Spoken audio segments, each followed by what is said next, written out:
stop in time in a smoky kind of maze.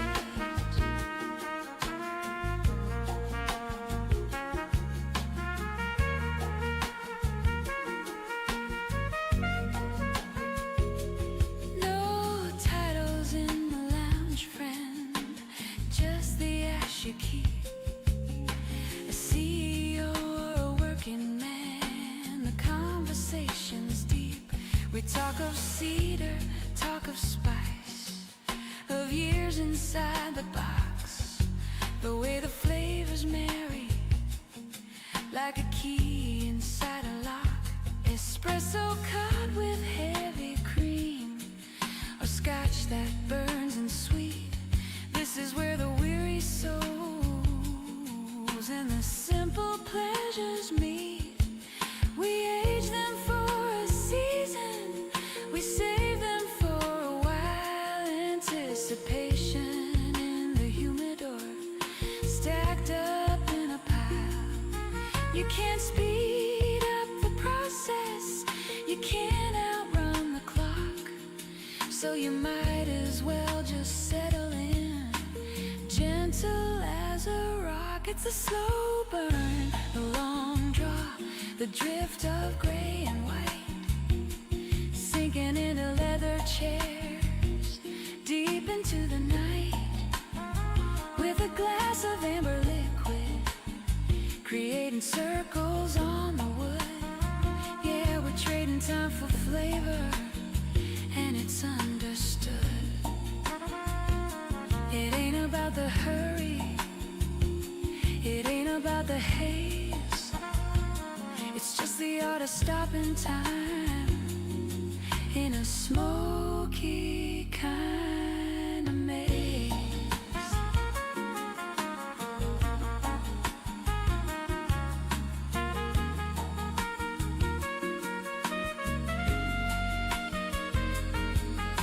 Savor it down to the nub, let the ember die, just watching shadows dancing against a velvet sky. Yeah, just a slow burn.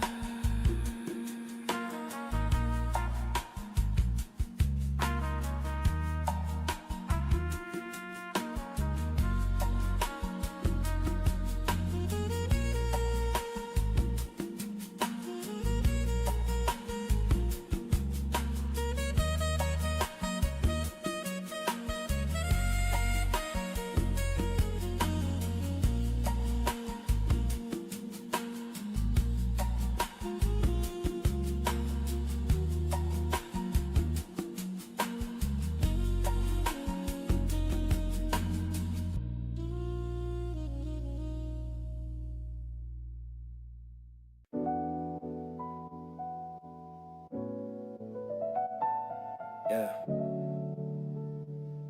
Just sit back. Let the smoke fill the room. No looking back now, only looking up. Project ITS. Yeah, let's go.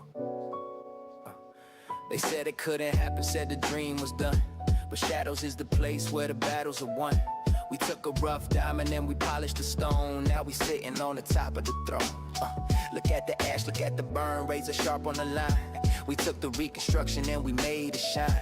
It ain't just tobacco rolling inside of the band, it's the story of survival that we holding in hand. Project ITS, yeah, we stay in the shade. This is the finest reconstruction that was ever made. In the shadows, that's the cold, put the flame to the foot. We rose up from the dust and we rose from the soot. Project ITS, take a draw, let it hit. We the ones who kept the fire, yeah, we never quit. In the shadows, in the shadows, yeah, exclusive drive, yeah, you know where to find the supply. Little guy in the States keeping the standard up high. And if you overseas, yeah, we crossing the map. Cigar King and Taipei, yeah, we bridging the gap.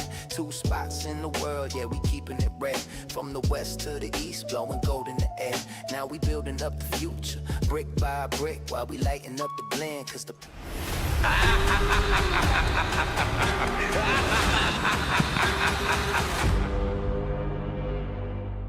What's going on there? Hey guys, and welcome to today's Smokers Panel Live. It's Valentine's Day, so happy Valentine's Day to those who celebrate. Yeah, to those that celebrate. Sometimes people don't celebrate, but to those who celebrate, okay. All right, so let's make sure microphone works. Val, testing, 1, 2, 3. Testing, 1, 2, 3. Looks like it works. Here we go. All right. All right. Sounds good. So I want to smoke the real fine Paso Fino 6x52 Perfecto. I want to make sure I smoke the right one, not the wrong one, the right one. So I'm looking at the descriptions. All right. The Paso Fino, not the Paso Lago 6x55 Perfecto. So let me see. I'm trying to figure out which one it is.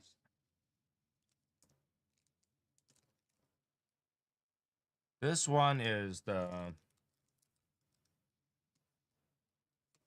Rare Finds Paso Fino. This one says Paso Fino. This one, what the fuck? All three says Paso Fino in different sizes. So All this right, definitely the so- longest one, 6x50, 7x55. So what I have left is a 5 and 5/8 by 54 Perfecto and 5 and 6x52 Perfecto.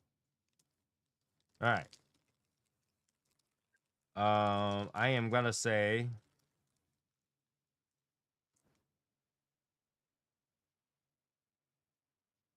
I am gonna say 6x52, 5 and 5/8. Okay. If it's between the two sizes, this is the longest one. So this is the mini baby bowl. All right. This is the baby bowl. The baby Andalusian bowl is what I'm gonna smoke tonight. So, I mean, okay, but it's kind of like a deceptive name. Okay, this is what they describe it. Okay, they say this. Known as the baby Andalusian bowl, the Paso Fino captured the essence of LFD most iconic shape in a refined, concentrated format, featuring Ecuadorian Corojo wrapper over a Dominican binder and a long filler from La Canela. So, I think it has to do with the shape. Okay, so can you hold it up? Let me see the shape of that cigar. Hold it up vertical. There you go. If I hold it a little bit, because how does it see because of the light? Let me turn the light on higher. Hold on. Okay. Let's turn the light on higher. It looks like I'm in slow motion, stop action. Okay. So it looks like it's more of a Parejo shape. Is it wider at the It's- bottom? Yeah, it's wider, but then kind of tapers back in. Okay, so more like a perfecto type, somewhat. Yeah. So here, let me side by side. It's probably easier, right? Listen, the only thing I know is this: it's either got a point, and if it's got a point, it's a pyramid. If it's square, it's box pressed, and if it's round, I call it a okay. Okay. So Yeah. both has this from small to large, and then ends right here, tapers back in. Okay, So small to large, and then tapers back in. okay, Okay. okay. They look very similar, I guess, in look. So I think because this is what I'm expecting. If you're going to call something a baby bull, I'm not expecting a longer size in a cigar like a 6 or a 7. I'm looking at something that's going to go between a 4 1/4 to a 4 3/4. If you want to call it baby, make it smaller. Well, it is And definitely smaller. well, no, because the length is the same, just the gauge is different, right? The No, gauge it's is smaller. The length is smaller too. slightly, but I'm thinking it got to be dramatically smaller. You know what I'm saying? If it's small in every way, regardless how small it is, small in every way, it's qualified to be baby. See, now I would have called it junior. You could, I would have in called it the theory, junior bull. you could, Yeah, I mean, but I I don't mean, make the names. you know, yeah, I know, but I'm my perception, my thought process is if you're going to call this something baby, it's got to be smaller in length, and it's got to be smaller in gauge. Which it is. But not, It, but no, okay. See, your two qualification, this one meets both it qualifications. it does. But I'm talking about a dramatic. This is Well, but that's very, okay. You're it like looks very talking. similar. You're like the Come guy on, that wants something but won't say how much. wait, okay, come on, people out there, back me up now, back me up out there in the chat room. Come on. You're the guy that says I want this, but I'm not gonna tell you how much. That's what it is. No, Anyways, look it. It's like you're gonna go buy a beer, okay, and you want to get a beer for the summer, okay, and you know that if you get a 12-ounce beer, you're really only going to drink 8 because it's going to be warmed up by the time you get to the last 4 ounces. But if you get the shorties, the 8 ounces, those hit right the spot. Okay, you got 8 okay. ounces of cold beer. You're drinking it cold, middle is cold. By the time you finish with it, it's cold. So I'm not going to give you a very similar bottle. If you know what I mean, I'm making a dramatic difference. I'm giving you a shorty as opposed to the regular. And just like you're getting a 12 ouncer instead of a 16 ouncer. But that still is a difference. Yes, but I'm just saying. Am I too picky about it? Too I think nitpicky? it is. I think it is. Even though I agree with you, because I want to pick on this cigar a lot because the cigar, in theory, is not cheap, and I want to know whether or not it's even close, remotely close, like Andalusian Bull. You know, and of course, I brought a pairing today. I went out and I was like, you know what, Valentine's Day, I want to see what they have in the store for the woman to give guys. So I went. I bought a few bottles.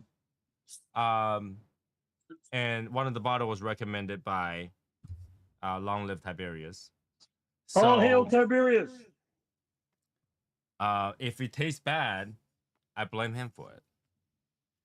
This is the Isle of Skye blended Scotch whiskey, Cigar Reserve, PX cask finish. Now it's not very expensive. It's it's readily available. Okay, so I picked it up. If there is any problem, it's his fault. It's his fault. All right, here we go. No, it was pretty good today. It was pretty good because I was able to find relatively different drinks today. So that one's good from the get go. No need for let it breathe. Oh, really? All right. All right. So yeah, a little bit drinks, a little bit. They have so many drinks in the store today, one per person kind of thing, because you know they want to allow some allowance for people to give it to their husband or wife. Oh, holy cow! Okay, all right. This one smells way better than other ones.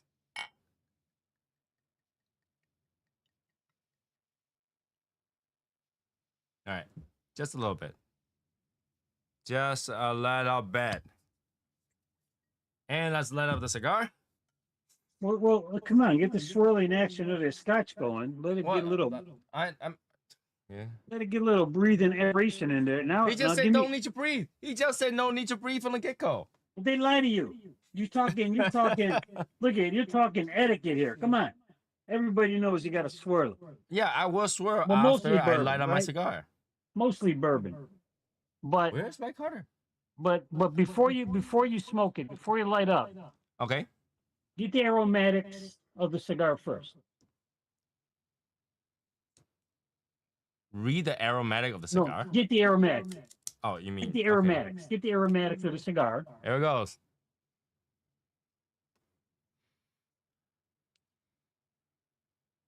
Uh,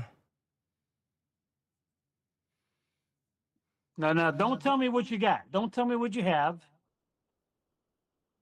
All right. Okay, now okay. hold off.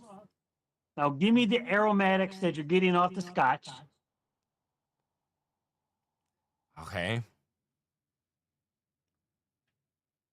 And are you picking up anything similar?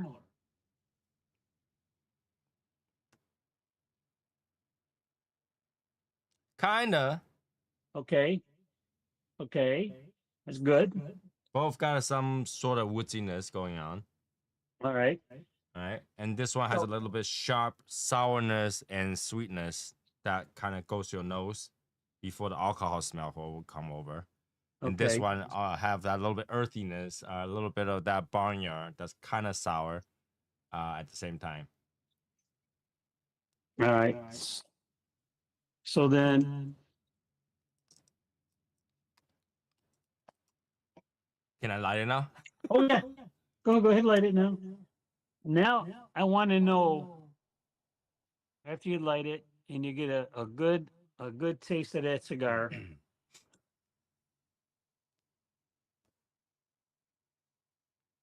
Here I'm over jibber jabbing and I'm letting my own cigar go out. Right?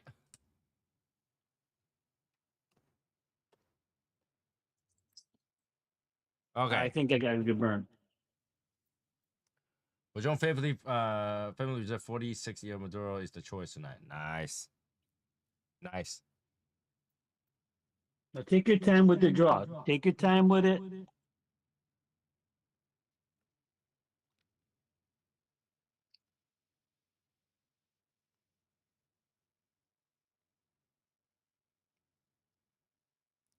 All right.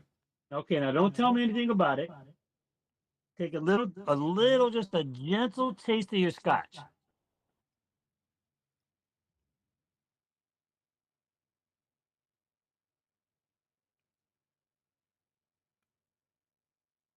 My God. Okay, my God, good or my God, bad? It has that same exact initial taste as the old elk cigar blend thing. Oh, It comes strong. It comes strong. Comes over quick. all right. Look, let's slow down. Let's slow down on the drink. Now I'm I know, using it I to know you- cover some other Yeah. part that wasn't covered when I was. Yeah, I know taking you're the sip. trying to decipher it and cover the palate really good. All right, here we go.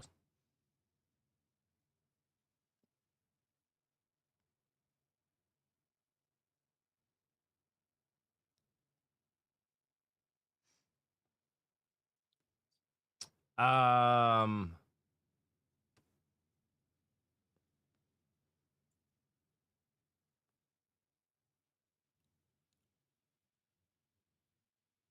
Now, are you tasting some of the same notes in your cigar as you are at the drink? close but not the same. Okay, but there's a very faint connection there with them. Sure, the woodiness kind of and the warmness does, Okay. but I'm still trying to. Okay, now take another light little puff. Take a light little puff. Not a deep one, a light Hold little on. puff.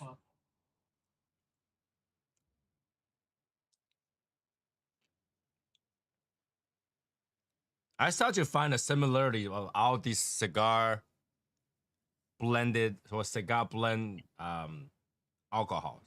Okay, so are you tasting any leather? Leather Any hints of leather? in the alcohol. Yes. I wouldn't say just leather. Okay. Are you getting any hints of leather on the cigar? Very little bit, yeah. Okay. But I'm guessing you're getting the woodiness in the cigar. Yep. And I don't want to say you might be getting a little woodiness on that scotch too. I do, but Or it's a different kind of woodiness. okay, so you're probably getting not the woodiness, but the mossiness, You mean peat? the peat, yeah. A little bit, and that earthiness. Yep. Okay.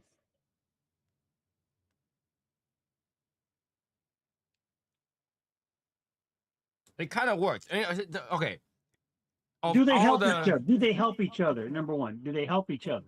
in a way, this particular one, I realize it doesn't really work with Maduros, but for naturals, Corojos, all the light color ones, it kind of work because a lot of natural leaf tobaccos are very light in flavor, and it doesn't have distinct dark charness to it.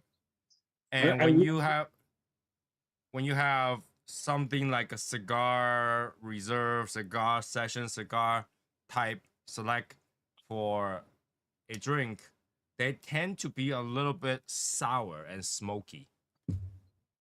And that sour and smoky tend to bring out a little bit more flavor once you decide to take a puff. Just the question is how strong the puff is. Because some puff disappear, some part of the puff disappears, some part of the puff gets stronger and more noticeable.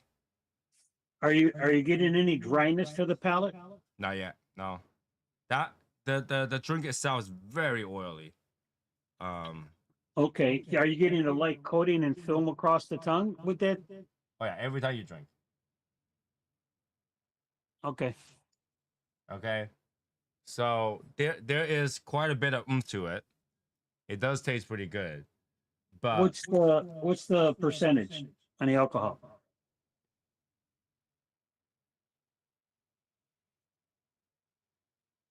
What's the let me proof? find it. It's like 94 proof, 104 proof. Yeah, let me find it. Oh, right here. 46% alcohol. 46% alcohol, so it's 92 proof. Okay. Yeah. So I'm not sure about the proof ranges in Scotch, but I'm more prevalent to the ones with whiskeys and bourbon. Mm-hmm. Okay, and my understanding is the higher the proof, it should be a little bit smoother on the drink. But that doesn't necessarily mean you're not going to get a burn. If you drink it too fast, you will definitely get the burn. But if you take your time with it, you should get a nice warm feeling with it, not necessarily a burn. Okay. This burn or this bite comes very slowly. Okay. Very, very slowly. So that means there's a lot of oil in this because you have to get through the oil. The alcohol had to burn through that oil before it get burned through you. So it's very slow burning. Okay. But okay, if you take a sip and you puff it right away, for this combo, it doesn't work well. If you took a sip, you wait a few seconds, wait for that everything to go away a little bit, and you took a puff, it's a very pungent puff. It's nice.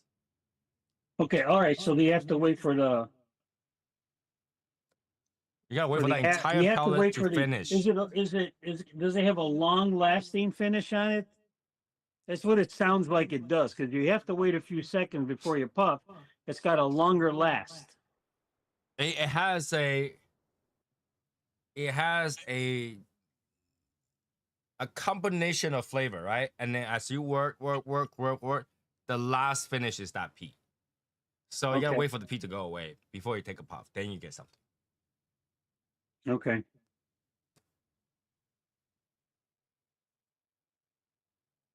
All right. I mean, it ain't bad. Combos ain't bad. So pretty good. Okay, let's talk about things that people want to talk about. Yeah, wait. I'm not done yet. I'm not done yet. And I want to know what you should have done. And you probably have it available. You have some more spirits back there, right? Oh, sure. What's up? So get it when you finish your scotch, have a little drink of water, rinse the palate out, then try a bourbon or a whiskey and match it up with your bull and see how that does. You're telling me to have 2 drinks a night? It's Valentine's Day. Nah. The honest thing is, I did drink it early this afternoon before I get home. I had some old fashioned at the tasting today, Oh, okay. and they loaded up.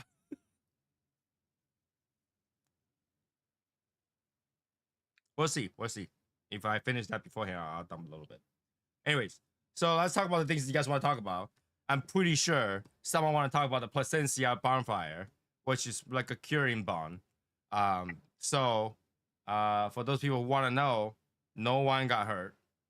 It wasn't that bad. It's one of many, and the tobacco in there were curing tobacco. They're not a finished product. There's no rolled cigar in there, and everything was fine. Okay, so let's bring up that burn. It occurred to me that it seems like over the past several years, somebody has lost something in a fire. Okay. So, is this it's my turn, and then next year it's your turn? No, I mean, okay. Let me put some Yeah. conspiracy insider information out there. Okay. Number one, there is no insurance claim. Those barns are not insured. Those barns are not insured. Okay. The Okay, barns in are not. fact- The structural facility is not insured. What about the tobacco? Not insured. They are not insured. So it's a Okay. complete loss. In fact, like the AJ barn had a fire before. Yeah. I was, Yeah. They didn't. It was not insured. They need everybody kind of chip in to help them rebuild that one. Oh, wait a minute. Time out here. What do you mean everybody chip in? Everybody like who? The other brands? They chip in. Yeah. They kind of help them rebuild. It's not insured. So the thing is that because it's a bone structure, the insurance doesn't do anything. All right. Those are things. They are nothing but a structure, Yeah, like a metal barn. structure Just with a wood in wooden there, Plain and barn.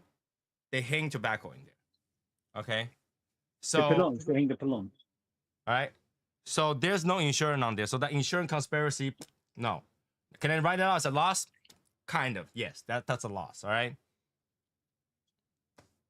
But in terms of profitability and stuff like that, I don't think anybody want to burn a curing in place because those are fresh new tobacco. Right? I understand that we're talking about, like, maybe people want to burn off the tobacco they don't want. These are new tobaccos. So I don't think they're counting on that. Now, there's few things that could happen that could drive fire. All right? For those people that might want to know. And if I'm wrong, then just treat it like a conspiracy, okay? So when you have different kind of tobaccos, you got dry tobaccos, you got wet tobaccos, you got curing tobaccos and all that stuff in the place. If you smoke in the barn, it will set off a fire.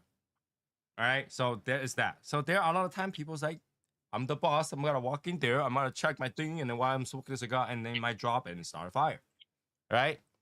The other one is when you have a fermentation process to get rid of ammonia. When they do that, they apply heat to the tobacco. And sometimes, just sometimes, those tobacco gets really, really dry and they go on fire.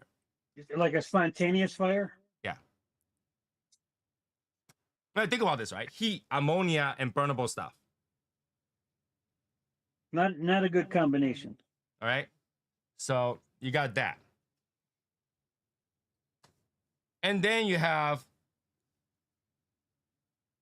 fermentation locations where things are half dry, things are, whatever, we have long winter, whatever that is, that make natural disaster might set off a fire because like all you need is a really hot sun shooting at a metal roof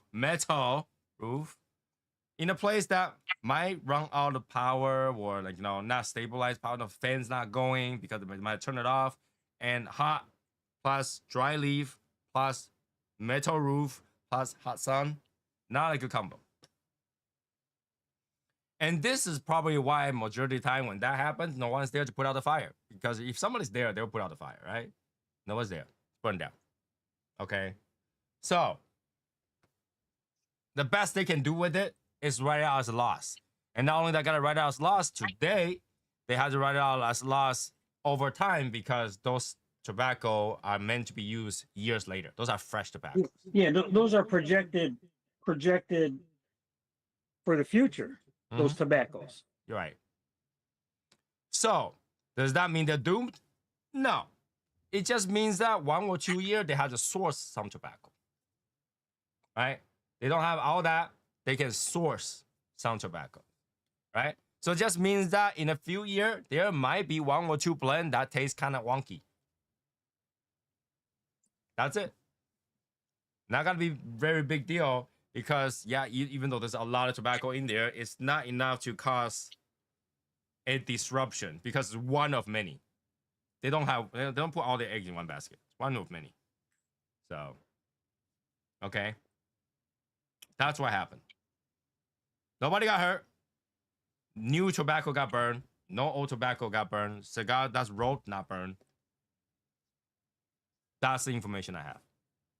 Okay. So I guess that's the good thing is that there is no injury sustained. So that's always a plus. Yeah, and like I said, no one is there when the fire goes off because if somebody's there, they will have put out the fire really quickly. So that was my next question. Well, we don't know what time of day this happened. If nobody's there, has to be after happened hours during the day. late. It happened during the day.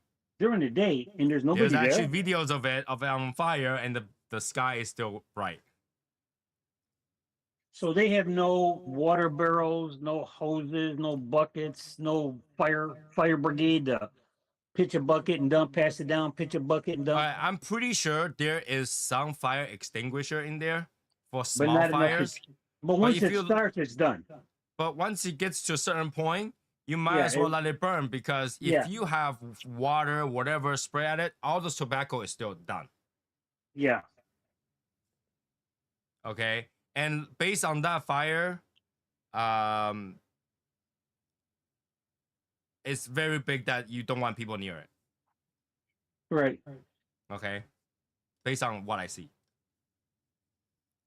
I get that.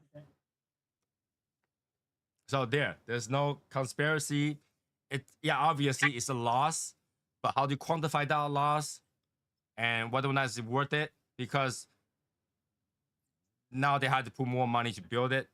They had to put more money to deal with it. Start over. Yeah, and whether or not that's worth it, that's the thing. So whether or not it's worth it, I don't think that amount of deduction is worth it. I mean, if you're burning a cigar aging facility, those are already been rolled, then I get it. I mean, it's a storage, it's a finished product. You can actually put a price on those. Does that make sense? You can actually write them off, Yeah. and hopefully those are your worst. Yeah, because all the Cigars. work was put into those cigars. Yeah. I mean, but then that's the thing. You can write those off. It's already been done, right? So it's like as if they're sold. You have a value to assign to it. But then you have these curing tobacco, half-ass, can't sell them as that. So gotta get somebody to assess the value. Okay? Okay. So that's what's going on. So if anybody want to know that news, that's what it is. It's really a like you know, there's nothing to see. Let's move on, kind of thing. Okay. Questions? Anybody? Other than the fact that you want to take a trip down. If you want to go to trip down, I say go ahead. I'm not going. Okay. This thing is sweet. What?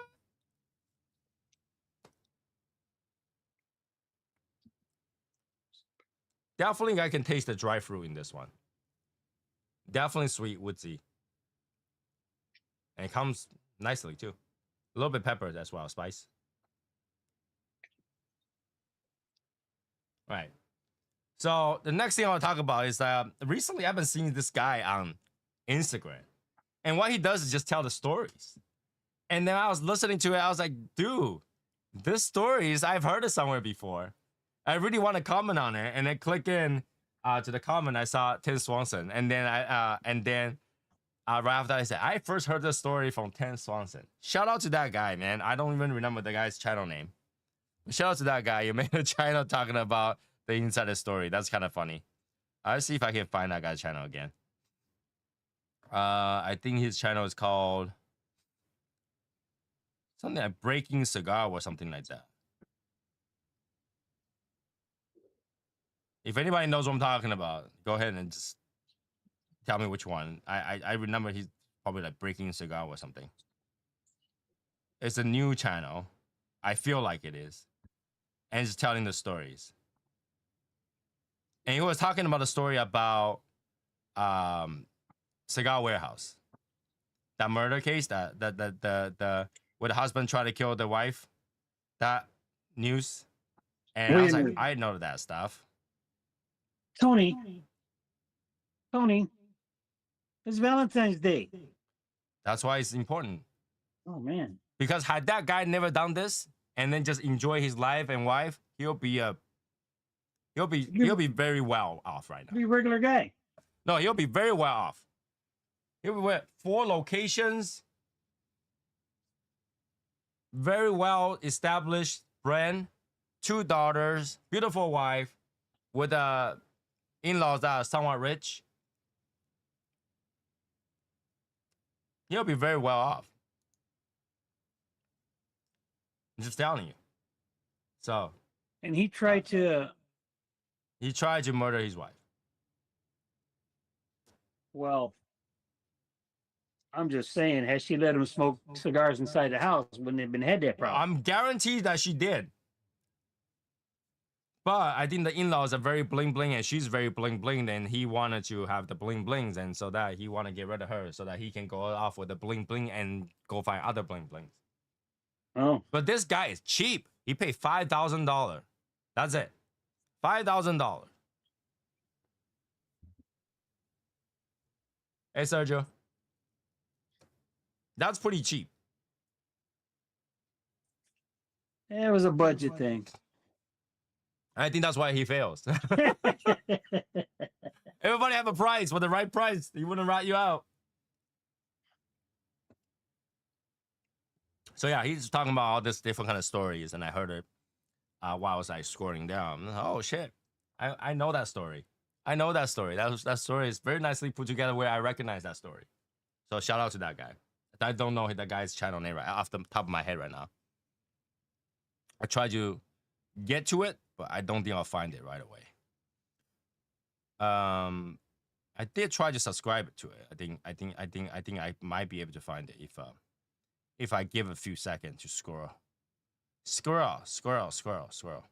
And by the way, I saw a video of Michael Herklot playing drum. That guy is no joke. That guy is a music major head to toe. So shout out to Michael Herklot. He is a real deal when it comes to music. Okay. I also want to say, those people who want to try ITS, check your email about from the little guy. If you had an email from little guy, check that. I mean, there's quite some good deal going on. Check your emails. All right, so Let's talk about other stuff. What other stuff has happened in the cigar industry that is relatively amazing? Other than the price increase, I think like right now every shop is trying to slowly introduce their price increase.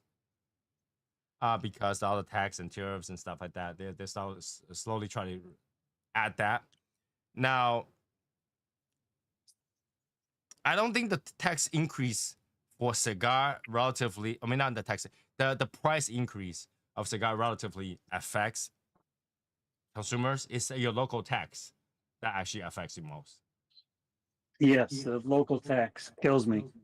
Well, if I lived in the Chicago proper, it would just and I do not buy my cigars in Chicago hardly ever because the taxes in Chicago are just killing me. Just like if you go to New York and buy cigars in New York, the taxes are just killing you. In New York City, it's got to kill you.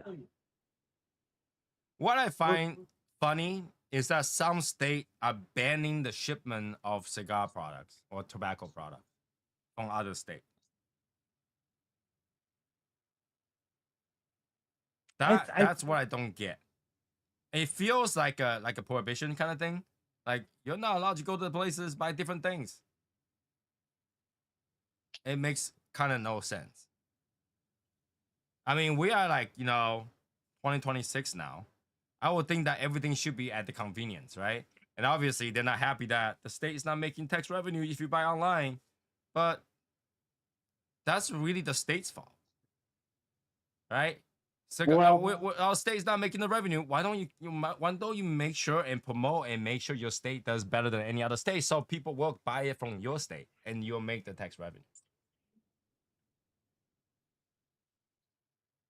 Why not?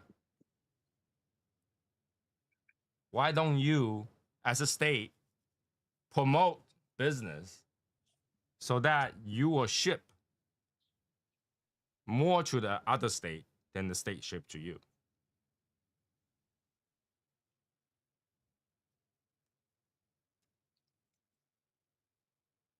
If I'm a business owner or if I'm a mayor or whatever, I'll make sure that all the business gets nice incentive from exporting to other states compared to here.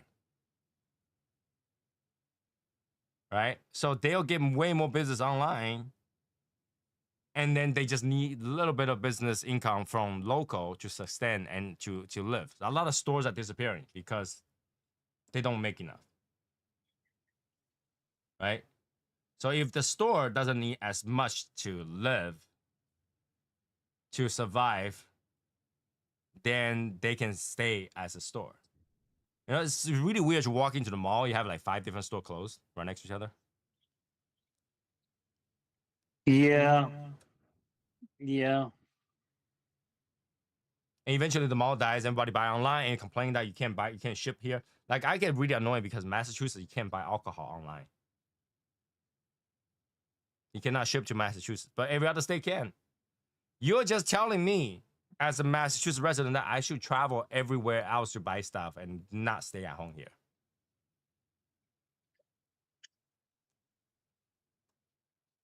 Right? You're trying to drive away the rich and wealthy from your state because the rich and wealthy wouldn't want to stay here because no matter what they want to buy, they can't. Right?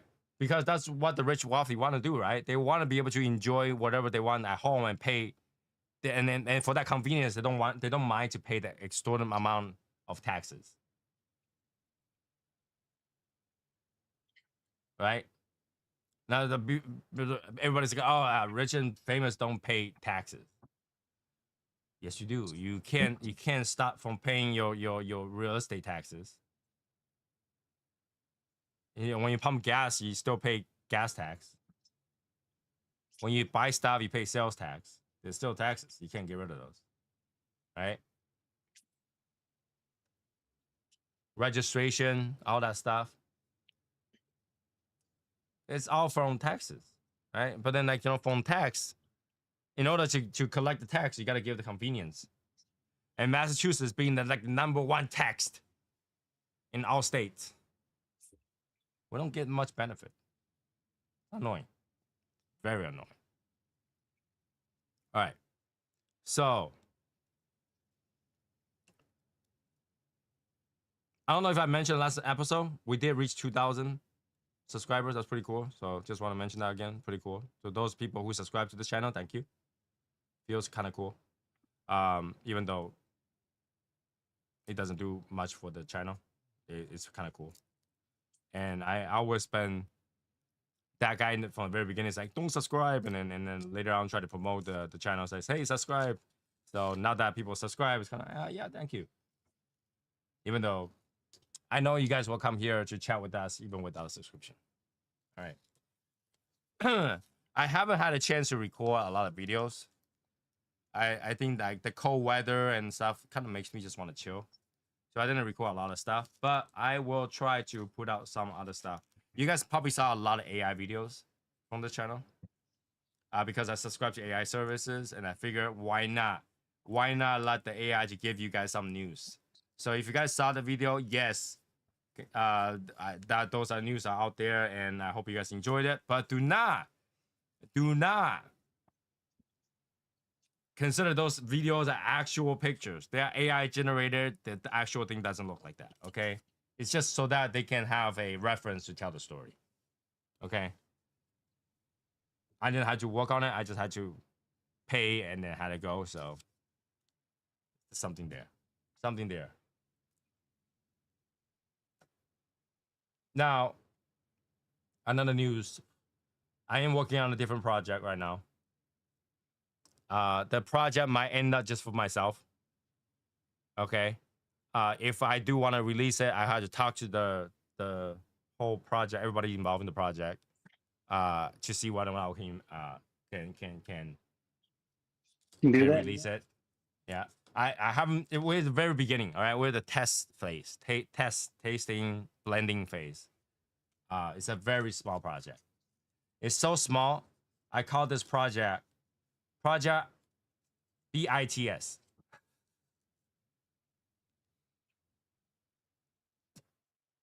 You can call it bits.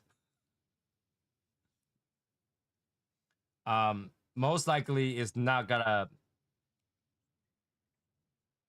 be a big thing. It's not gonna be a very widely available thing. It might be just something for myself.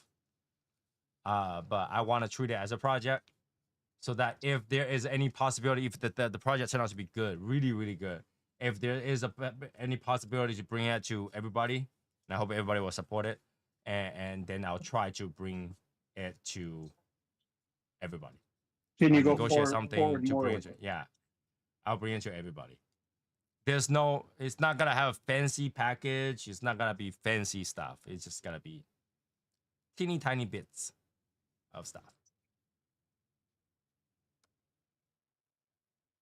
And who knows? This might move really quick. We'll see what happens. All right. But if it does become widely available, I hope everybody kind of support it a little bit. Just like supporting ITS.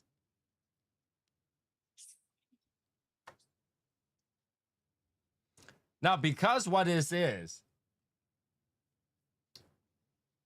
actually for me, so I I have to like it.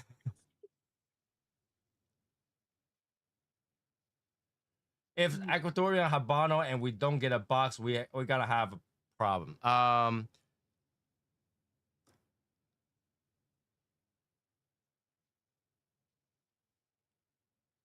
Based on what I know, I don't know if it's gonna be Ecuadorian Habano, but I think there's gotta be Indonesian Sumatra and Brazilian Matafina in there.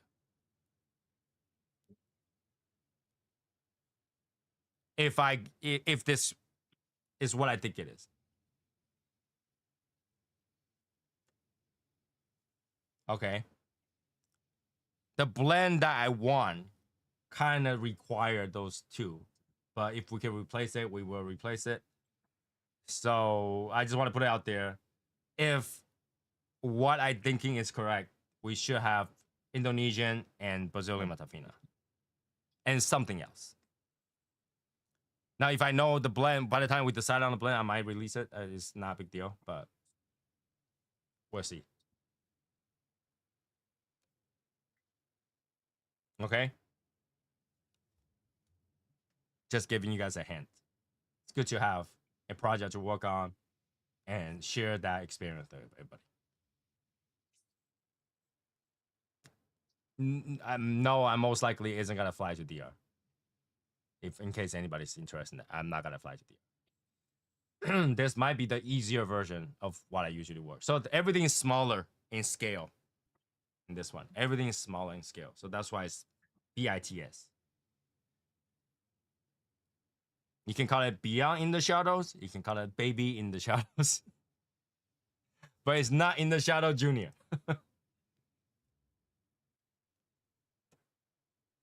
Okay? Okay. Let's see.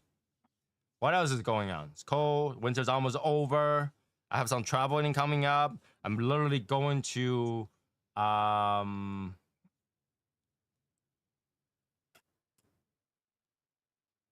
I'm literally going to New York next weekend. So next weekend we don't have a show. All right, next weekend we will not have a show. I'll be in New York. But if anybody wanna, go to Discord and chat, it's always available. If you're going on there, post a note. If available, Mod will try to watch over you guys. Will join you guys for that. Okay. The public chat room is still available. I look forward to people joining us in the public chat room. I don't see anybody jumping there, so usually I'm not jumping in there. But if anybody jumps in there, we will join. We can see all the time. So okay. In terms of cigar releases, there's not much news. We're waiting for PCA and all that kind of stuff to go happen first. I don't think anybody's releasing anything until then. All the news is kind of hush hush, in my opinion. So we have that. I did have something I'll talk about. I can't remember what it is. Like whenever I walking, oh, I want to talk about that, and they go, what am I talking about?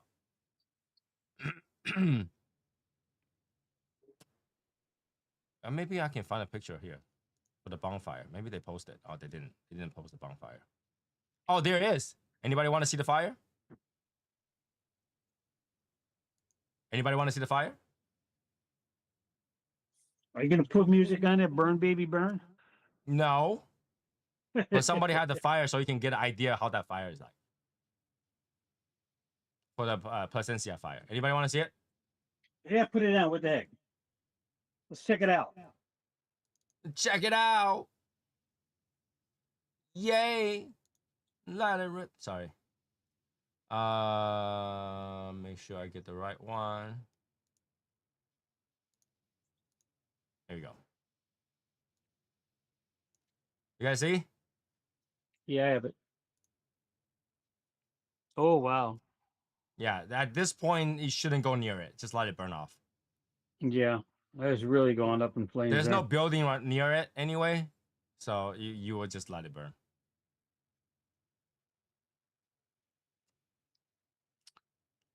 But imagine the nicotine buzz you will have sitting right next to it. Well, it's got a good burn line on there. Smoke output is excellent. Good construction. Yeah. Yeah. That's unfortunate. That's unfortunate. So there you go. You guys saw the fire. That's that. I heard Knuckle Sandwich 58 is coming out. I've seen a few stores carrying it, and people are kind of asking. And here's the thing, right? People are asking what it tastes like, but nobody wanted to go buy one and taste it. I thought that was kind of like, and I think everybody kind of got. I kind of learned from 57. I thought 56 was good, so I went rush to get 57, and turns out 57 wasn't as good. Now I'm wondering about 58. And this is what I'm talking about cigars. Like, once you screw up one time, people have to think about it. Well, you got to get 58 if you want to see if it changed, and if it did it improve it, or is it kind of the same? So, well, that's why people always try to ask for other people's opinions. Like, what do you think? Is it better? Is it worse? Like nobody wants to put that money in to find out. Well, you only got to buy one cigar to test it. But then that one cigar is money. Well, yeah, that's true, but I don't know. I mean, I think if you're really interested in see what it's like, especially if you've smoked a 56 and a 57, you got to get the 58 to see. Let me ask you this. Yes, ask Val. me. Ask away. I'm ready. What's your favorite food? Region. My favorite food. Am I okay? Porterhouse steak. Okay, so you like steak. Yes, I like All right, let's steak. say you went to this steakhouse. Yes. The first time you went, the steak was great. Yes. Oh yeah. Oh yeah. It's good. And you're like, okay, you know, today's a special day. I want to go eat another steak. So you went over to that same store and eat a steak. Same And this steak. time, that steak is gamey. You can taste Wait. the rotten sour blood of that steak. You're It's talking about sour. Okay. But you still pay $58 for that piece of steak. Well, I'll know right off the bat once I start biting into it. If I'm not liking it, I'm going to send it back and get another one. Well, I mean, every I'm single paying time you for send it back, it's the same way. Same way. That's the steak they have. it. Oh, then All right. You send it back 3 times, you're like, I give up. You done, Yeah. get up, pay the bill, you left. Would you go back again? I would go back again, but I'd have to give it a couple of months before I went back again. Okay. And I would, yes, I would order this steak again. But But that's a big but. what? I would have to know. Am I getting too picky about this? I want to know who's cooking the steak. Exactly. Exactly. You will want to know if the steak is gonna be as bad before you go. Oh, yeah. Cigar is the same way. You had a good experience, and the next one comes, oh, it's bad. And then, you know, it smoke a few more. It's like, I just don't like this one. When they come up with another one, you're like, I want to know if this is different, better, or worse. Yeah, okay, I get that. But here's the thing. I smoked 56, it was good. I smoked 57, not as good. 58 is out. And now I'm watching other people give their points on it. Good, bad, in between, whatever. Now I'm skeptical. Now I got to go out and buy it to see for myself. Sure. But yeah, I understand there's a little hesitation there. There is a little reluctance to go out and buy it right off the bat until you hear and see more about it. I get that. Right. You want to see other people, if it's not 100% all bad, then you will want to give it a chance. Yeah. But how you see all those reviews to be bad, you won't even like, I'm intrigued. No, you won't. You want to see at least a few people says, it's not bad actually. Well, a few people say, it's actually better than 57. Then you give it a chance. That's the thing about cigars, like you screwed up one time, you cheap out one time, or you screwed up one time, it's really hard to get that reputation back. Because now you're hoping people will give it another try.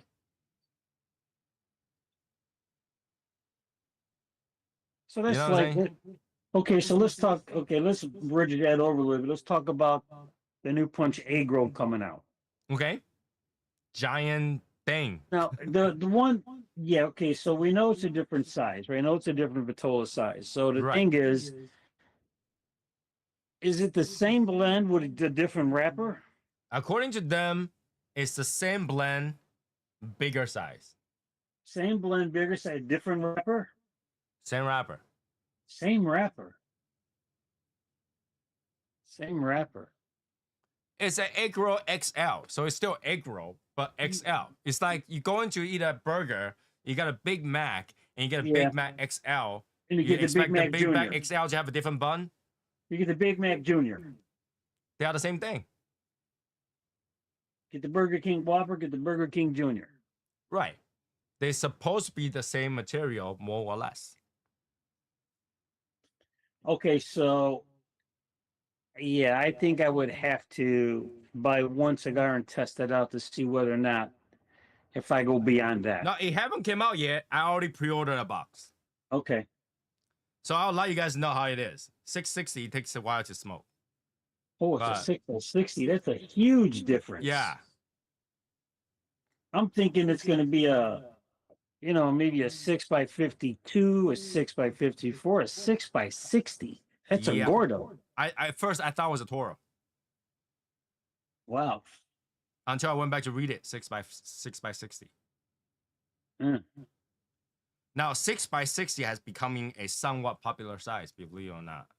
Yeah, it has been coming on strong over the last 3 years. I've noticed a dramatic shift, Right. a shift to that size. And I'm pretty sure it's gonna be a more pungent experience because obviously bigger it is, you have to put more filler, and thus you have more. So I'm thinking to be a enjoyable cigar. Okay. And I'm pretty sure it's gonna be a slightly different experience. Because it has a dramatic enough difference. Dramatic enough difference. Yeah. Like in comparison, it's like smoking a Toro and then go smoke a cigarello. That's yeah. Because that first Agro was what, like a 4.5 by what? 50, That was small. something like that. It was small. Yeah, it was like maybe a 4 or 4.5 by 50, something like that. 52, maybe, if that. This is I mean, that is a dramatic jump to go to a 6 by 60. 4.5 by 50. Okay, yeah, that is a dramatic jump. So that's what I'm saying. It's like the difference between smoking a cigarello and a Toro experience. Difference. And I would think that it's gonna be better, more pungent. It's gonna be stronger. I don't know.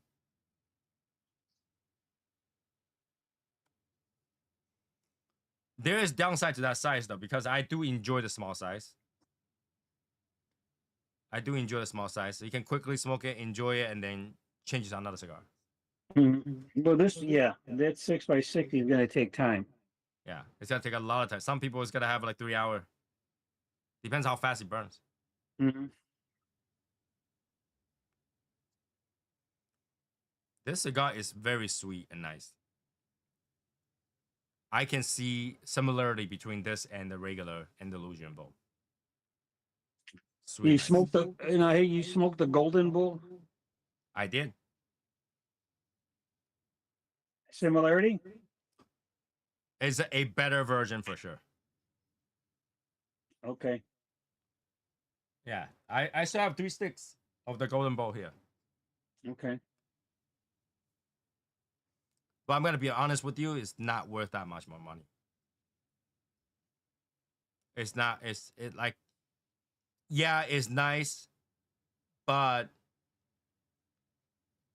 I never sat here and have a trouble to choose between that and the Andalusian Bowl. I would choose Andalusian Bowl every single time, and that's why I still have 3 sticks because I choose Andalusian Bowl every single time. Number one, you get more smoke out of it. Mm-hmm. It's definitely cheaper. And whenever you hold a stick like Andalusian Bowl in your hand, you feel like a badass. But that, it feels like I'm smoking a Lonsdale or something like that, you know? So it's not my favorite cigar out there. It's cool to have it. It's a story, icebreaker kind of thing. But it's definitely not something like, you know, this is so much more better than Andalusian Bowl that I would choose that over Andalusian Bowl. No, I won't. So, even the box on that thing, I think is cool. But I have never got to a point where it's like, you know what? I'm just gonna bite the nail and buy an entire box. I don't have that feeling to it. Okay. So that's that. That's that. All right. Do we have any questions today? Anybody? Do I have any beginner cigar smokers here? No?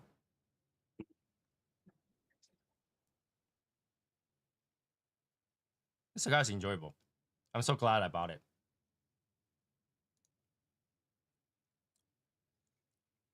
Last time we talked about the Jason and Son.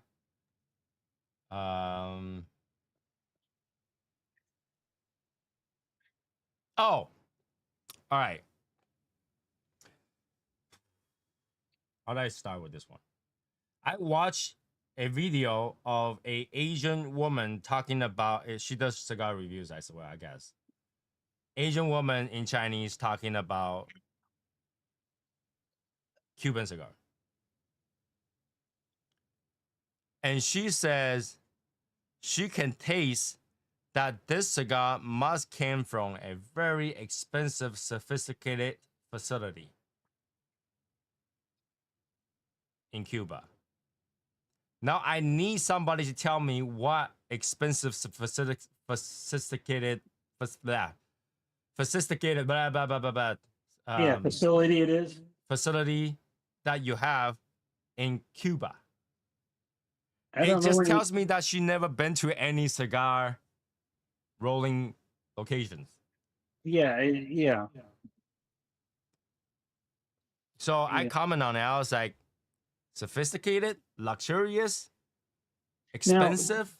Do you Cuba? Do you, see, I'm thinking when she says that, my perception, and I could be wrong, but I am thinking she must be thinking of maybe she saw, and I'm just guessing because I don't know who you're talking about, but she must be guessing about seeing a picture of the facility from the outside, maybe seeing some pictures of the facility on the inside and not seeing actually where everything is being done at, like not going to where the rollers are at, not Yeah, going we're to talking where about the Cuba right here. We're talking Yeah. about Cuba right here.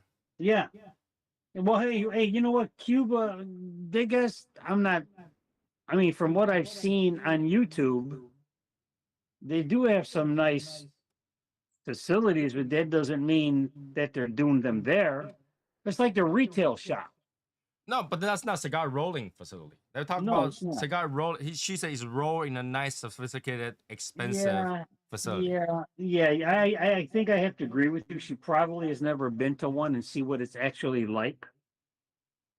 But maybe she has this in her perception of maybe Because what Cuban she's. cigar has jacked up so much in price that people think that it's done in a like a Dubai In a mansion, fancy place, right? like But a big obviously old it's giant not, reception room. right? And I don't even think they have a giant reception room. No.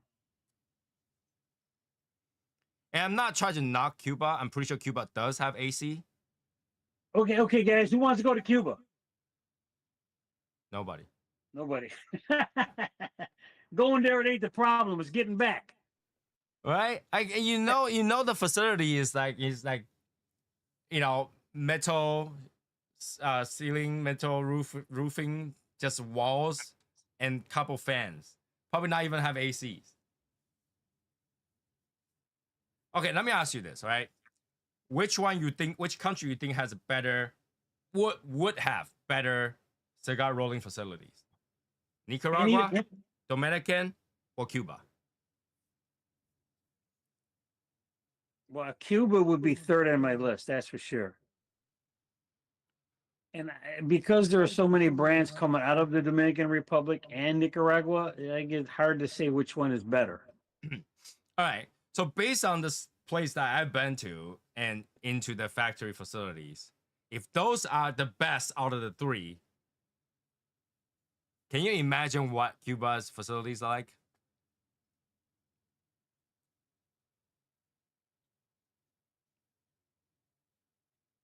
Just probably just a big old room with long tables and people sitting there. That's it. Right. And probably really old beat up tables. because the money doesn't go to the people. No. So for her to say that, she's like, oh my God, really? I know they're expensive, but they're not expensive because they're raw expensive. They're expensive because people who are selling it are greedy. Right? When you go buy it, oh, this box of cigar cost me $1,000 from Cuba. And you're like, that's good, that's great. And you're like, well, first of all, the box is probably made in China. So they look nice. But the cigars are not rolled in a nice place. I wouldn't say those are nice facility where everybody, you know, when she say nice, I imagine this, okay? Nice mahogany table. A spa environment. All right. Nice mahogany table, nicely lit marble floor. Every roller's rolling in a very clean table. Leather Right? chairs. With the phone charger right next to it. A cup of Chardonnay right next to them. Like, Yeah. and that ain't it.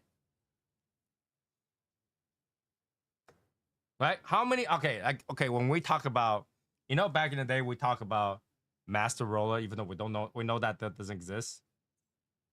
Yeah, it's just a title people have Right? given So them. you think about that. What kind of environment would a master roller be rolling? In a little office, cup of bourbon, cigar on the side. Like, let me just do a little bit very slowly. Let me take another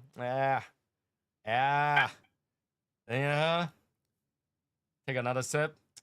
All right, here we go. All right, very meticulously, slowly break them off, stack. All right, I'm gonna roll them slowly.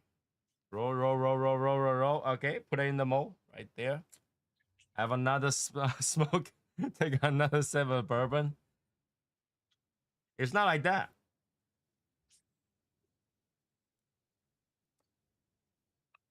That would be pretty cool. I mean, even in Miami, you seen the our Titan and Bronze Yeah. rolling facility. Would you consider that as a good, sophisticated, expensive? It reminds me of a cobbler shop, Yes, doesn't it? yes, it does. Okay. I mean, it's a step up from a sweatshop. Yeah. Yeah. There's And this is separate Miami. rooms. Yeah. Yeah, and it's Miami. They do have AC though. Yes. They do have AC, but it's a really cramped small room that they're rolling at. Yes. Yes. Very limited space. And hey, don't get me wrong, they do good work out of there. They're excellent people out there. But yeah, it's not no fabulous, outstanding show type of place. You know? Hyperon 2024 Toro by Altetin de Bronze is a great cigar.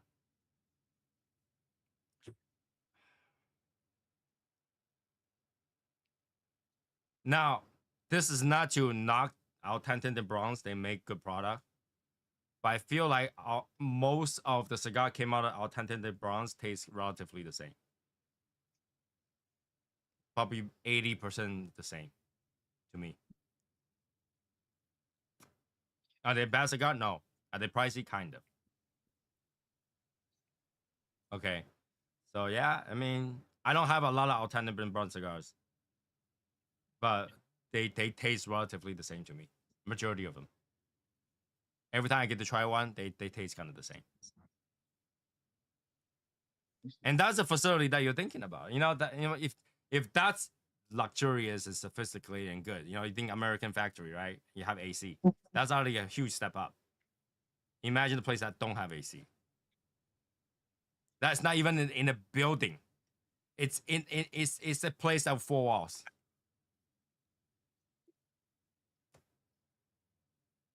You know what I'm saying? Make sure it doesn't taste like the rest of them. So yeah, I mean, when she says sophisticated, expensive, luxurious, but I was like, oh my god, what are you talking about? I can't even think of a famous building in Cuba that is sophisticated, luxurious, and expensive. I don't even think they have the infrastructure. Like you can't even call that infrastructure. I think what happened, my perception or thought process is when I see a Cuban cigar presentation, it is it is all about the presentation of Right, that and I box, agree, but that's the thing, right? and that's what it is. And so you have a mindset. I think her mindset is that I got this beautiful box of Cuban cigars. Look at this box. You open it up. Look at the paper folded over. You open it up. You can lift them all up. Look at this. Look how nice they look. How evenly they look. Look at the color all matching.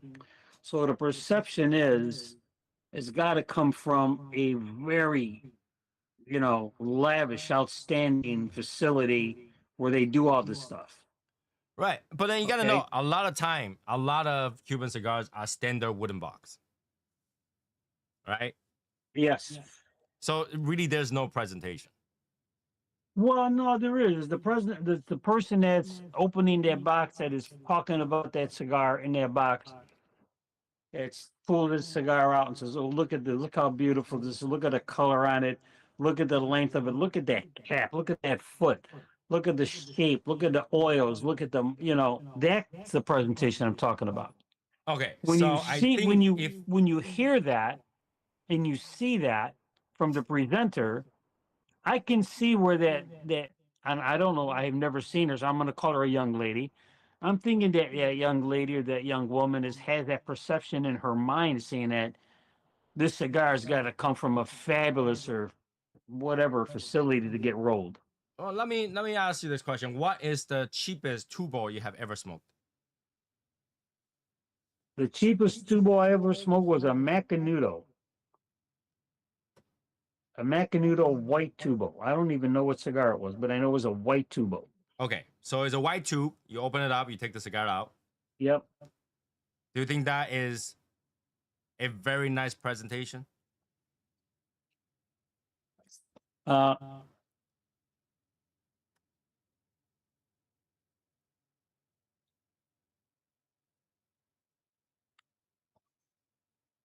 no. Okay, so what she take out is a Romeo y Juliet half Corona.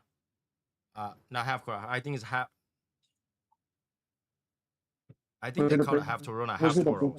was it a petite Corona or No, no, no. It was a half size tubo, and obviously it's just a white tube.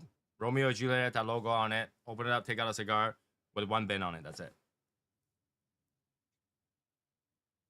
Now I might be spoiled by American cigar presentation because some of them are absolutely amazing. But when I see that, I was like, that's standard. That's standard. Now she showed the box. The box looks like the standard paper cardboard box. cardboard? Okay. Yeah. So it's not crazy presentation. So for when she say that, it just sounds very unsincere to me.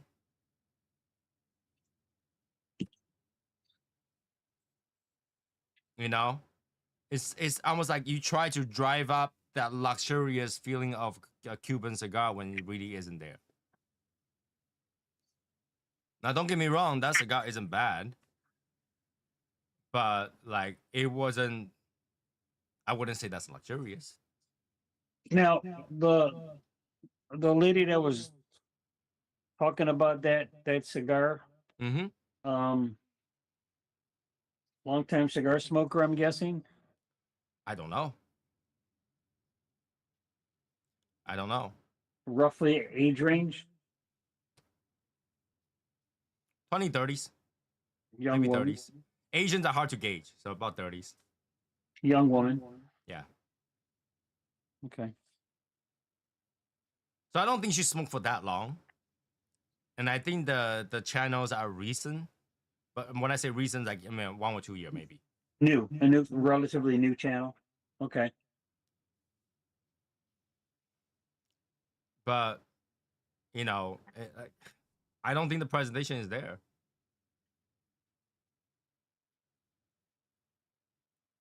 So like, you know, it boggles my mind. It's just like, what am I spoiled?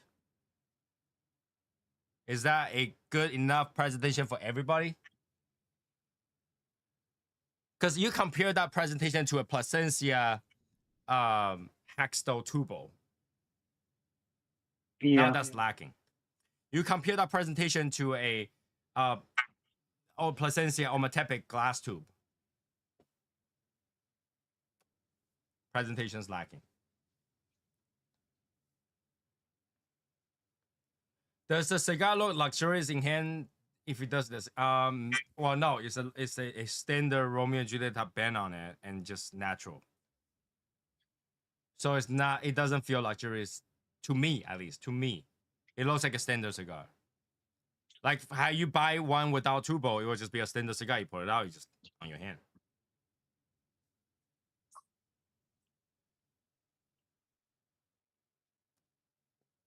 So I don't feel like that way. I think sometimes we use too big of words on cigar reviews. And when I saw that, I was like, dude, you probably have never been to a facility, because if you've been to this facility, lady, I bet you won't even be able to last in there for half an hour. It's burning hot. It's burning hot. All you have is fan. Everybody's working.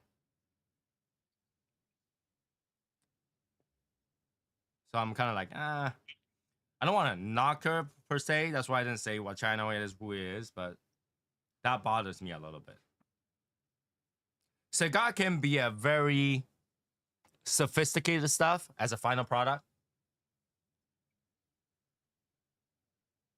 But I think to say that they're rolled in a very expensive luxury environment is kind of like, in my opinion, okay, knocking the hard work that it takes to make a cigar.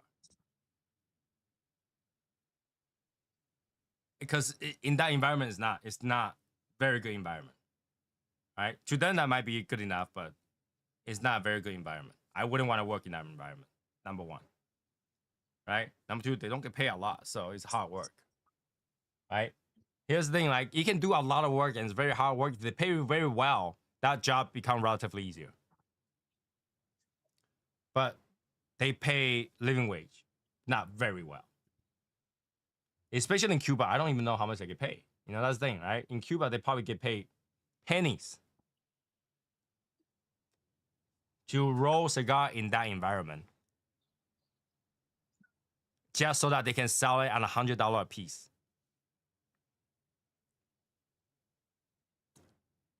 That's kind of like sad to think about it. Don't you think so?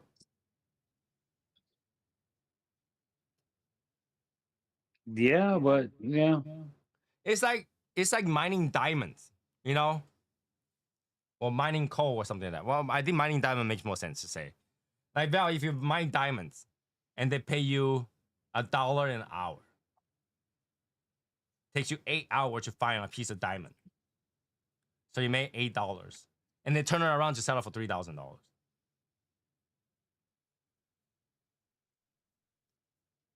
And then for people say this diamond is beautiful, it must be made in the most decadent area in Africa. Think about that. And you saw that video, you'll be like, lady, you should come and try it. Right? You know what I'm saying?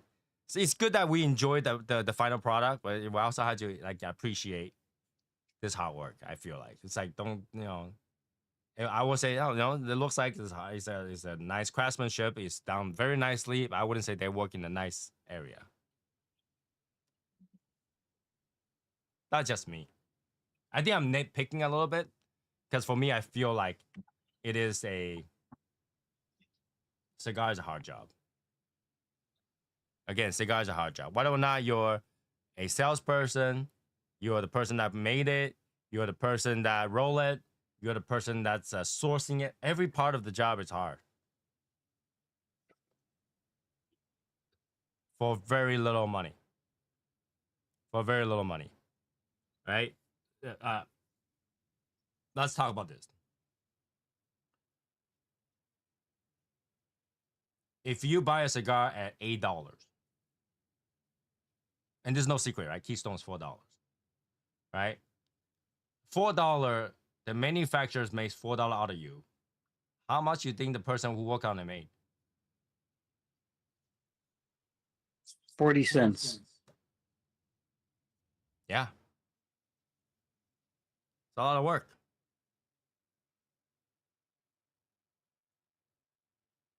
A lot of work for 40 cents.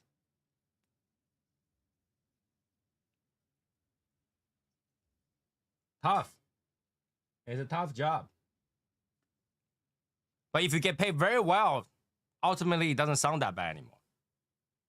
If you get paid $40 a cigar, that's an easy job.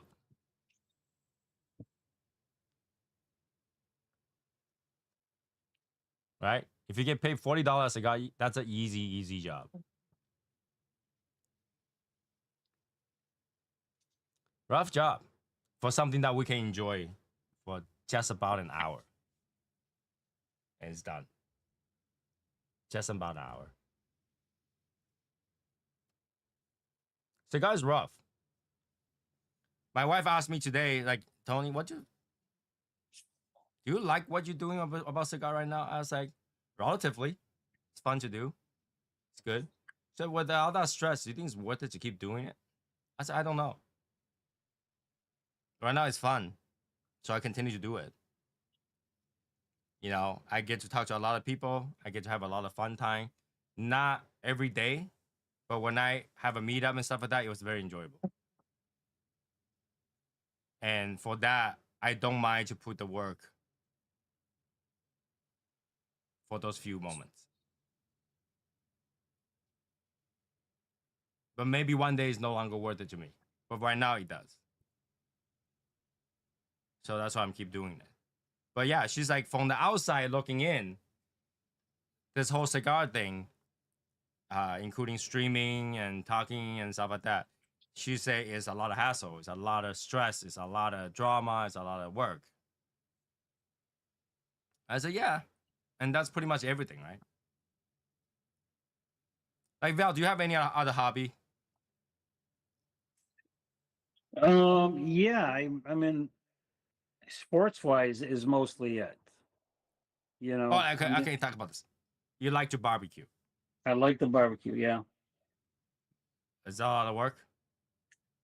Yes, extremely a lot of work. Extremely a lot of work. But you still like to do it. I still like to do it. Yeah. Is it stressful when you're doing it? It is okay. So if I'm barbecuing at home, it's not stressful at all. But when I'm in competition, there's that night that you cook to present the next day, and then that's the stressful part. Maintaining your heat at the right range, checking your food products, getting them done on time, getting them on the smoker on time, checking them, turning in time, the turn in time, 10 minutes before the turn in time is stressful. And then boom, you've done that, then it's to the next one. Boom, done. Yeah, but after it's all said and done, well, then there's nothing you can do about it because it's all said and done. Now you just kick back and wait for the results and have a good time. Leading up to it is a lot of fun. Mm-hmm. But going into the competition day where you're getting judged that night, like competition judging is on Sunday from 10 p.m. Saturday until turn-in time, where the first turn-in time is at 12 o'clock, 12 noon Sunday. That time frame is very stressful. Okay. Now this next part is such subjective, right? Is it a lot of drama? It can be. It can be. Yeah, you know what? Yeah, when I first started out, the first couple of competitions I went to, it because I didn't know what the hell I was doing, didn't know all the intricacies of it and everything. It was just fun. But then as you learn more and you do more and you compete more, then you start realizing the nitpickiness of it and the fine tuning of it and the finer aspects of it. Then it becomes drama. You don't have the box done on time. You don't got the trimming and trimmings that go inside the box isn't done on time. Then when you set the trimmings inside the box, it's not the way it's supposed to be. It's not the way I showed you how to do. It's not the way, a lot of drama, a lot of drama. And then when you turn your item in, I didn't turn in a good box because I didn't have it prepped the right way. It didn't turn out. Then you look at the person that you give them the responsibility to do the box preparation, and it doesn't come out the way you planned it. Then you look at that person and then you think, shit, if we don't score on this, it's not because of the meat, it's because of the goddamn box presentation. Sure. That's the drama part. Yeah. So that's what I'm saying. Like everything that you care about to do usually comes with stress and drama. So that's what I'm trying to explain to my wife. Everything comes with stress and drama. No matter what I do, there's gonna be some sort of stress and drama, right? I want to say hi to Bob. Bob, hi, how you doing? Haven't talked to you for like a million years. I hope you're doing well. Here's the thing, right? Of all the people, I think Bob, the cigar guy, if those people don't know, Bob the cigar guy has been doing this for a long time. I'm not even sure where he have his channel now, because he goes back and forth different places. He's on YouTube. He's on YouTube now. He's on YouTube. Interesting. Is Bob on now? He says Bob. Finley. Hey, you know what? I'm going to tell you something. His wife started a program. It's called Second Saturday with the First Lady. It's on the second Saturday of the month. For a person that started into it, and she's really getting a lot of assistance and guidance and support with Bob and with their son Stephen Chief. Man, she is doing a fantastic job out there. I'm telling you right now, it's a lot of fun. It's a different type of format. It's really a more calmed down format, a more set back format, more relaxing format. It's comfortable. It's but comfortable. Bob's video usually is sit back. Is pretty relaxed format. Yeah, but it's a different type of energy. Okay. Different type of energy. When you have the misses, usually would be.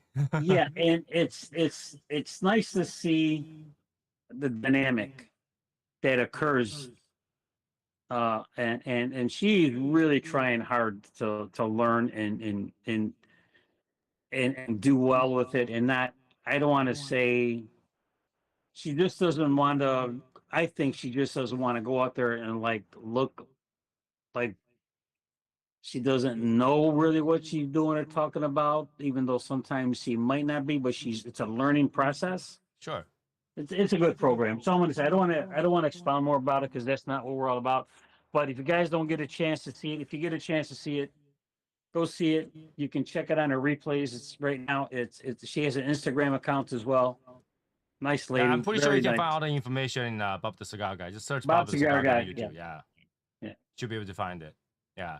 He's one of the person that I thought by now will have like Bob the Cigar Guy cigar.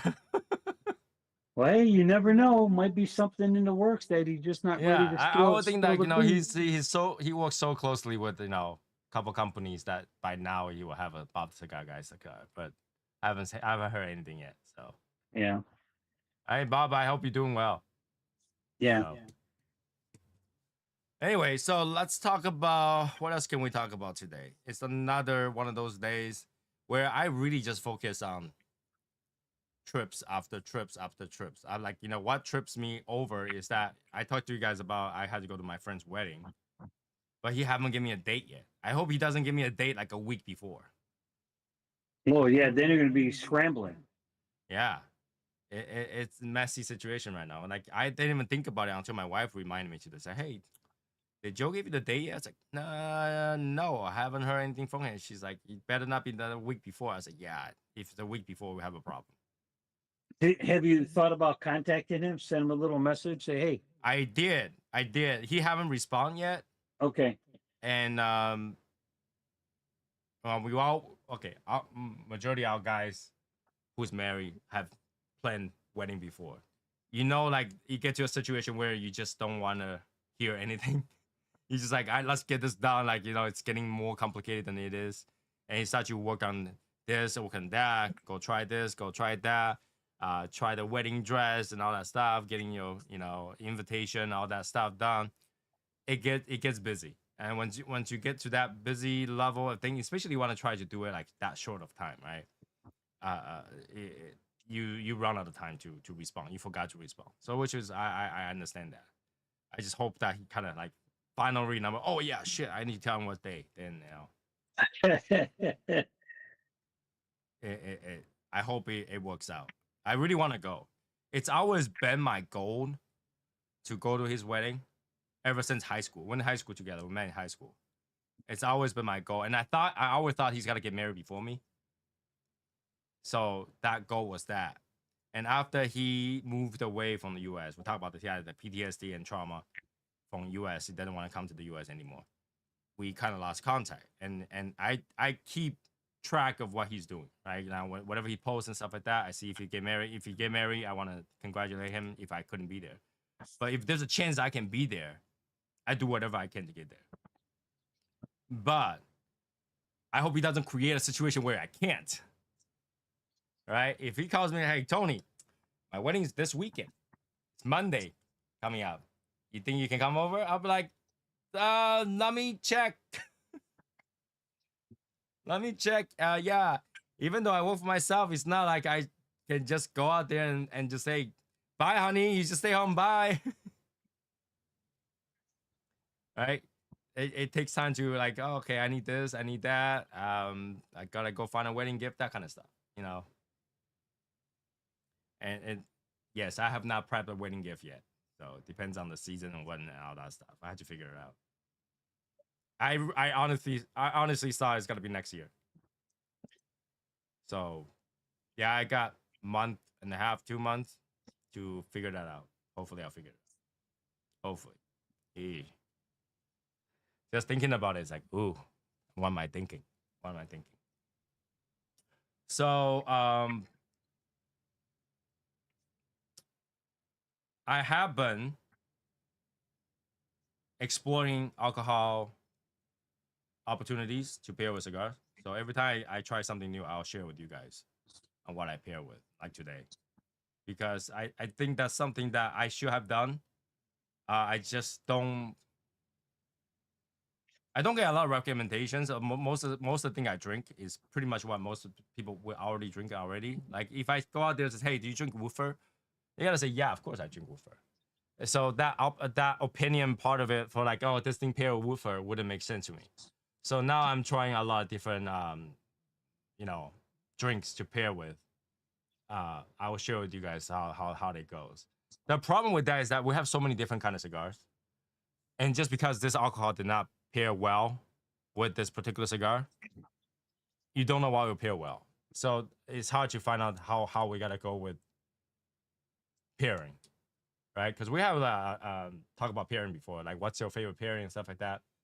That favorite pairing is one combination out of many. So it's really hard for me to say this pairing works, this pairing doesn't work. I say, for example, if I was smoking a Maduro today, I don't know if it worked. I think it might not work, but I don't know if it works because I didn't try it. But you did ask me to try a bourbon with it. I got a few more puff left. Shall we? Yeah, just get yourself like a little teaspoon or 2 teaspoons of it. You don't. It doesn't have to be a complete pour. Just a little tasting of it is which, if that's what you're gonna do. So what will be a very standard? Should I just pour the woofer? What else do you have there? I have Japanese scotch. Well, in terms of bourbon, Bourbons or whiskeys? What do you got in the bourbon? Wolfer, Waller. Weller. Weller. Okay. Those are the immediate bourbon that I can think of. Because I don't think Johnny Walker is not really bourbon, is it? No, Johnny Walker's the Scotch. I Yeah. would try a Weller. Waller? All right. Yeah, try a Weller.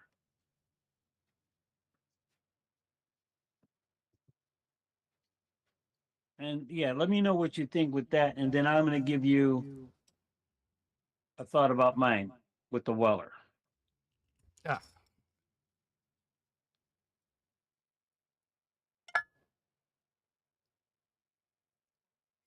I don't really like to drink at night because I have to work after that. So Oh yeah, that's what I'm saying. You just get a little taste, and I don't want you to drink oh, it's know, not gonna whole get me ounce- drunk. a whole It's not gonna ounce get me of it. drunk. Just a little teaspoon of it is plenty. All right, let me relight this a little bit so that gets a little bit fire going on so I can take a good puff.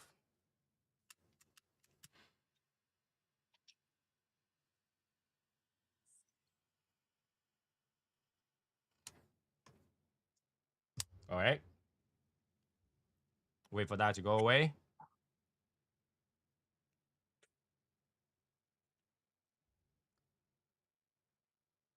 Burn. Okay. Wait for that to go away. Here we go. Oh, that's nice.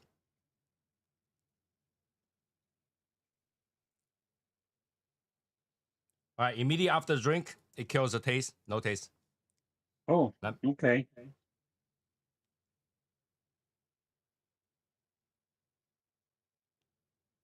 All right, it cover a lot of taste other than the sweetness. I still get the dry fruit sweetness. Are you getting like off the drink? Are you getting any like fruit? I want to say, are you getting maybe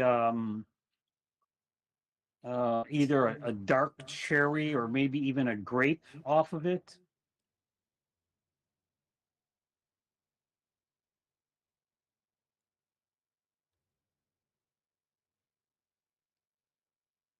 Heavy wood, a lot of oak. Oh, okay. Oh, well, oak. Okay, oak. Any A are little you bit of getting sweetness. any caramel or any like brown Sweetness. sugariness? Probably it's closer to a brown sugar. Okay, a brown sugar. A little bit of fruitiness at the end. Okay, so can you kind of pinpoint the fruit? When I drink that, the fruitiness that I'm getting is I'm getting a toss up between either a grape It's definitely like a berry like. or a dark or a cherry is what I get. I get like a black cherry to a grape. When I say grape, I'm talking about like if you ever drank Welch's grape juice, Okay. they grape taste out of that. Now, some people will get it very, very pronounced. Some people will get a faint hint of it. Just depends on what you're smoking and the For me, palate. it's closer to a berry like fruit. So I say it was closer to cherry. Closer to yeah. Okay. Okay.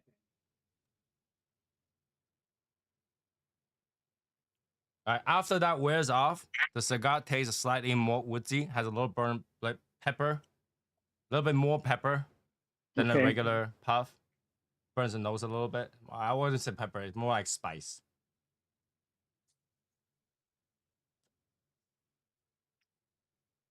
Sweet.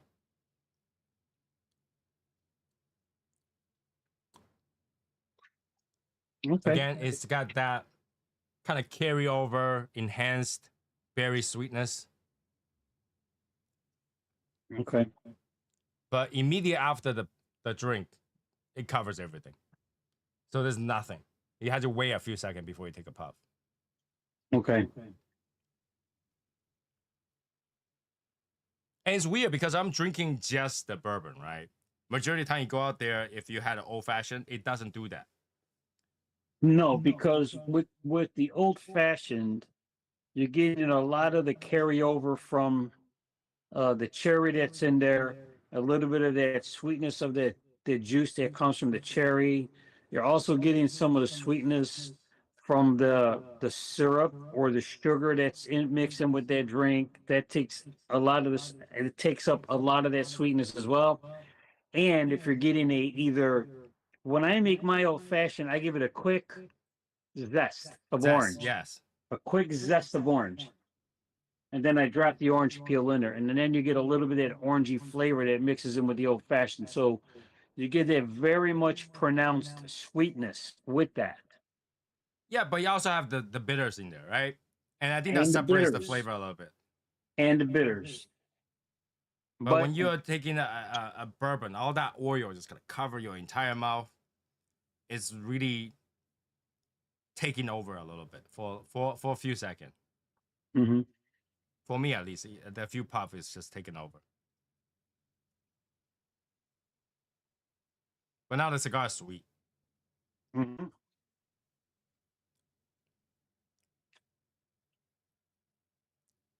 But I do think that this okay, the bourbon made it sweeter. Yeah. So the bourbon is actually pairing much better than that Scotch did. No, You don't think so? no. If you want to ask me overall, Yeah. I think okay, this is a positive and a negative. Is that the Scotch kind of bring out a mixture of like enhance a few notes, not just one note.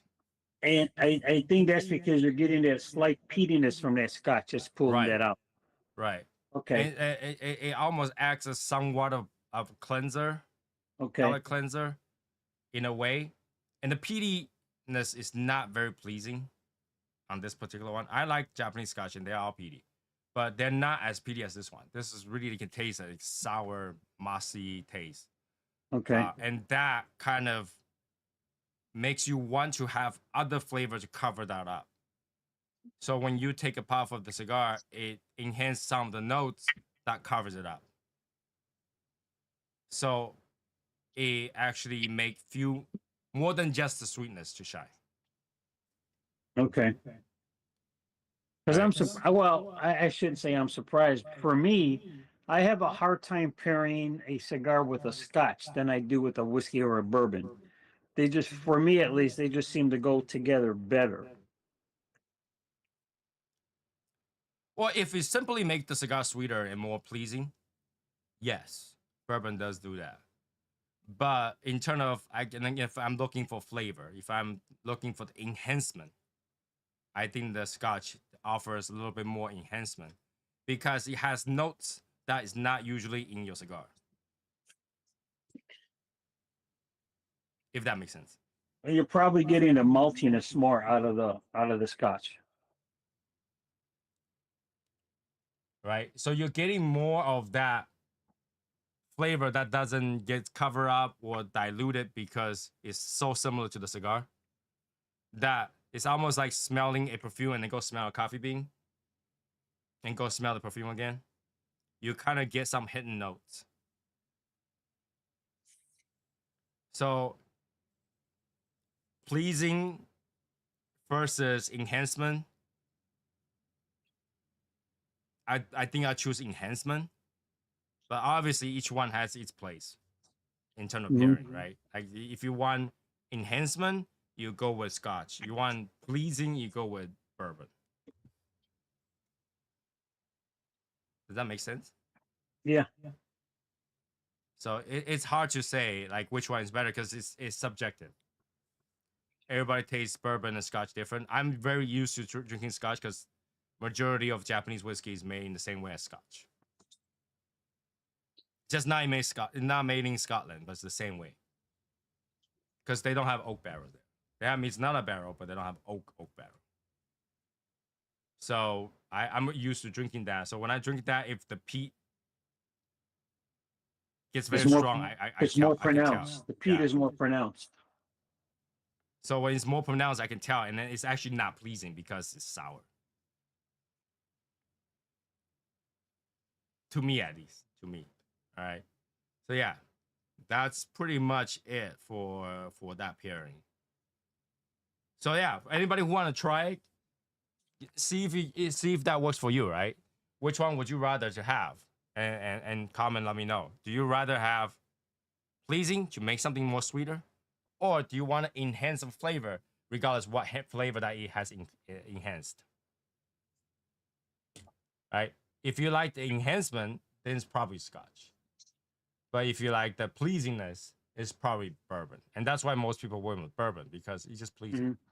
And if you want really sweet, go with tequila. Tequila make the entire cigar sweet. Right? You just put some agave on top of your cigars. That's pretty much it. Okay. Last few minute reminder. March 1st, smoke together, 3 p.m. Eastern time.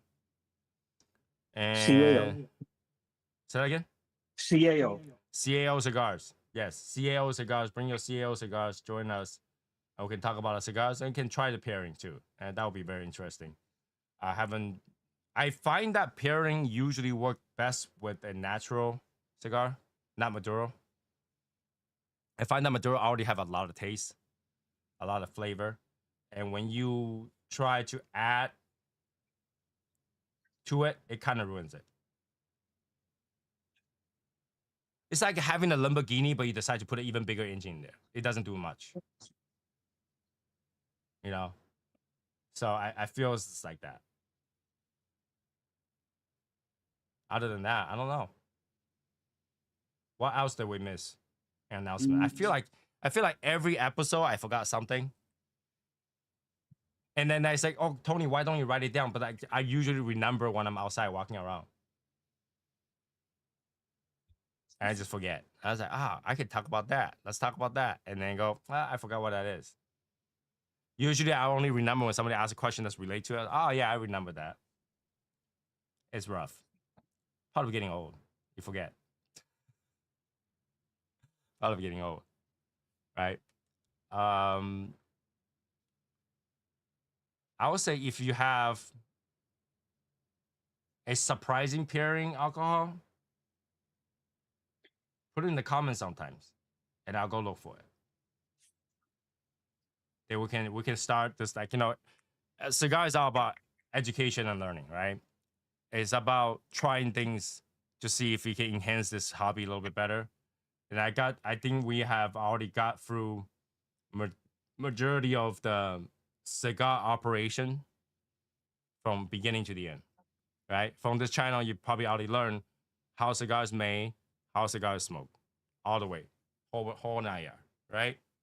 And now we're expanding to how to further enjoy it. How to further enjoy it. I mean, we can talk about tools all day. We can talk about cigar lighters, cigar ashtrays. There's only so much of it. The function is the same, right? And the next thing is to add a flavor, add an additional dimension to your cigar, right? Now, it might not do so much for those people who smoke fancy cigars. The fancier it is, the more it's not meant to be paired with something crazy. But for those people who smoke lighter cigars, Connecticut's, Habanos, Corojos, that kind of cigars, I think it helps. I think it will further enhance your enjoyment on cigars. Okay, further enhance your enjoyment on cigars. Further enjoy, and it makes your dollar move a little bit further, right? Your $6 cigar might just taste like $10 with that small amount of investment. I think. Yeah. And then it's like, okay, Tony, why don't we talk about what you talked about recently? That's I see the problem. Recently, I've been talking about old people stuff, tax, investments, and stuff like that. So it's really hard to bring out to this show and then talk about that without getting too political. Because when it comes to tax, everybody have their thought about tax. Investment, everybody had thought about investment. It gets quite political. in terms of that. Okay. Cigar news. There's only so many things that happened. I think the most recent news was like Cuba canceled a event. Yeah, one of the big festivals that they have was canceled, Yeah. and I don't. Yeah. But that's not something that most people goes anyway. Oh man, I'm gonna miss it. Shoot. Right? That's not something that people go anyway. I don't know. Like that, the things that I know about that people goes are usually like Big Smoke and bong smokers. Burn smokers, big smoke. I think they got one coming up somewhere in the Pennsylvania area. Smoking Nose, I think it's called something like that. Yeah. Um, And I don't usually go to that. So it's really hard for me to comment on that. I don't usually go to any of those. In fact, I don't even know what happens last year's on the bong smoker. Anybody go last year's bong smoker? no, I did not. I went to one 2 years ago. That was in Texas. Um, yeah, no. Other than that, no. Yeah, I can't think of But one. when I went to that one in Texas, there are people that it kind of reminds me of like band groupies.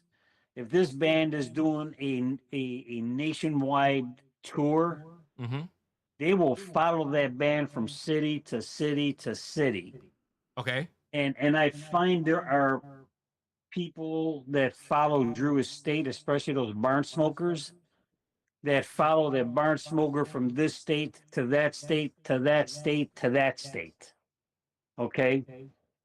And I remember when I was there in line, okay, in line.